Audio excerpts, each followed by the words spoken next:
कोई वजूद ही नहीं था। आप में इसमें कितने लोगों को ये चीज़ मालूम है मुझे पता नहीं है, लेकिन हम जो शख्स जो इंसान हमारे लिए कोशिश ये माइनॉरिटीज़ के लिए इस दर्जे पे पहुंचने के लिए कोशिश किया है, उन लोगों को हम शुक्रगुजार होना चाहिए और उनको हर साल में एक बार उनको याद करना चाहिए। उसमें हमको मेरे तरफ से एक माइनॉरिटी होने के नाते मैं कोटला विजय भास्कर रेड्डी साहब को एक माइनॉरिटीज़ के एक अच्छे लीडर की तरह मानता हूँ, क्योंकि ये माइनॉरिटी डिपार्टमेंट उनके ही पीरियड में 1993 में हुआ था। उनके ही डिपार्टमेंट में जय भारत रेड्डी साहब थे, वो AS ऑफिसर थे।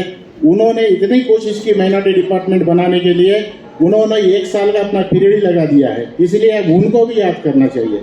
इसी तरीके से हमें YS राजशेखर रेड्डी साहब को भी याद करना चाहिए, क्योंकि उन्होंने हमको हिंदुस्तान के इतिहास में कौन सा रियासत भी नहीं किया, हमको 4% रिजर्वेशन दिया। आज मुसलमानों के लिए 4 डॉक्टर या 4 सिविल सर्वेंट्स या 4 इंजीनियर, हम आज 4 सरकारी कर्मचारी को देख रहे हैं, तो वो उन्हीं की तुफेल है। और उनके साथ साथ हमको रिजर्वेशन में जो मेहनत की है PS कृष्णन साहब, जो पूर्व IAS ऑफिसर थे, हम उनको भी शुक्रगुजार होना चाहिए और उनको भी याद करना चाहिए। ऐसे क्योंकि पहले माइनॉरिटी वेलफेयर डिपार्टमेंट के जो मिनिस्टर बने थे मोहम्मद अली शब्बीर साहब, हम उनको भी शुक्रगुजार होना चाहिए, क्योंकि ये एजुकेशन डिपार्टमेंट तो ये उर्दू अकाडमी तो उस ज़माने में 93 से पहले एजुकेशन डिपार्टमेंट में था, वक्फ बोर्ड तो रेवेन्यू डिपार्टमेंट में था। आज की तारीख में ये पूरा एक क्षेत्र के नीचे लाकर ये सारे डिपार्टमेंटों को एक मिनिस्ट्री के नीचे लाकर हमको इतना कोशिश किए हैं कि हम आज माइनॉरिटी एजुकेशन में आज नंबर 1 स्टेज में है। मेरे भाइयों, ऐसी हमारे लिए हमारी पार्टी ये कांग्रेस की सरकार ने हमारे लिए क्या किया, जो कमेंट करते हैं बहुत लोग, आज हम गुरुकुल लगाया है, वो लगाया, लेकिन ये लगाने का जो संजय बुनियाद जो डाली है वो कांग्रेस पार्टी डाली है मेरे भाइयों मुसलमानों के लिए। इसको हम भूलना नहीं चाहिए, क्योंकि कांग्रेस पार्टी के पीरियड में जस्टिस राजेंद्र कुमार सचार जी का कमीशन रिपोर्ट आया, जस्टिस रंगनाथ मिश्रा जी का कमेटी रिपोर्ट आया, जस्टिस गोपाल सिंह कमेटी का रिपोर्ट आया, जस्टिस कुप्पूस्वामी कमेटी का रिपोर्ट आया। इतने रिपोर्ट जो भी वो नॉन मुस्लिम थे लेकिन मुसलमानों के फेवर में वो हमको रिपोर्ट दिया। जस्टिस रंगनाथ मिश्रा जी, जस्टिस राजेंद्र कुमार सचार, वो कश्मीरी ब्राह्मण थे, लेकिन मुसलमानों के बारे में एक पन्ना उनके रिपोर्ट में लिखे है कि मुसलमान SC ST से भी एक दुर्भर जीवित इस देश में गुजार रहा है। इनके जीवन में अगर सुधार आना है तो इनको एजुकेशनल एंड एम्प्लॉयमेंट में इनको 12% का रिजर्वेशन देना चाहिए। ये मांगने उन्होंने उनके रिपोर्ट में लिखी थी, लेकिन ये कोई सरकार ने हमने नहीं किया, लेकिन कांग्रेस पार्टी ने हमको 12% तो छोड़ो 4% का रिजर्वेशन तो दे दिया है मेरे भाइयों।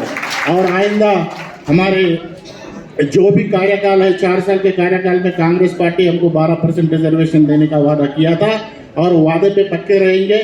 और हमारे स्पीकर साहब भी माइनॉरिटीज के इतना हमदर्द है, क्योंकि विकाराबाद कॉन्स्टिट्यूंसी में 40,000 वोट माइनॉरिटीज के रहने के बावजूद 30 से 32,000 वोट मुसलमानों के वोट हमारे स्पीकर साहब को हम कांग्रेस पार्टी की तरफ से डाले। इसीलिए हमेशा भी हम उनके पास जाते हैं, उनको पूछते हैं, तो वो माइनॉरिटीज के बारे में हमदर्द होते हैं, माइनॉरिटीज को कुछ करने का सोच वो रखते हैं। आइंदा उनकी अगले 4 साल के कार्यकाल में उन्होंने बहुत कुछ माइनॉरिटीज के लिए करने वाले हैं और माइनॉरिटी प्रोग्राम भी हम लेने वाले हैं। ये हमारे CM साहब हमारी हुकूमत नहीं कह रही है मेरे भाइयों। इसीलिए నేను మీ అందరితోటి మనవి చేసేది ఏంటంటే, ముస్లింలు ఒక చేతిలో కంప్యూటర్ని ఒక చేతిలో ఖురాన్ పట్టుకొని నడవాల్సినటువంటి అవసరం ఉంది।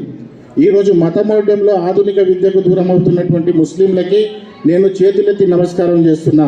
మనకు మతపరమైనటువంటి విద్య, ఎందుకంటే ఇస్లాం నా ఫండమెంటల్ రైట్, దాన్ని ఎక్కడ కూడా నేను ఖారీజ్ చేయలేను, బట్ ఆధునిక విద్య కూడా నాకు ఫండమెంటల్ రైట్గా ఉండాల్సినటువంటి అవసరం ఉంది। మనము కూడా ఎవరితో తక్కువ కాదు। మేము కూడా ఈరోజు మీరు నిఖత్ జరీన్ పేరు వినే ఉంటారు, ఆమె బాక్సింగ్లో ఛాంపియన్ అయ్యి ఈరోజు DSP పోస్ట్ కొట్టేసింది। ఆమెలా మనం తయారు కావాల్సినటువంటి అవసరం। मेरे भाइयों, मेरे बच्चों, मैं आपको यही बोलता हूँ कि हमारे हाथ में अगर तबला दिया जाए तो हम अमजद अली खान बन जाएंगे क्या नहीं। अगर हमारे हाथ में अगर शहनाई दिया जाए तो हम बिस्मिल्लाह खान बन जाएंगे।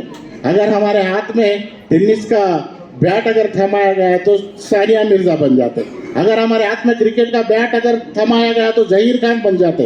अगर हमारे हाथ में म्यूजिक थमाई गई तो ए आर रहमान बन जाते। अगर हमारे हाथ में कलम थमाया गया तो हम अब्दुल कलाम बन जाते हैं। किसी को कुछ करना ही मेरे भाई। Thank you very much.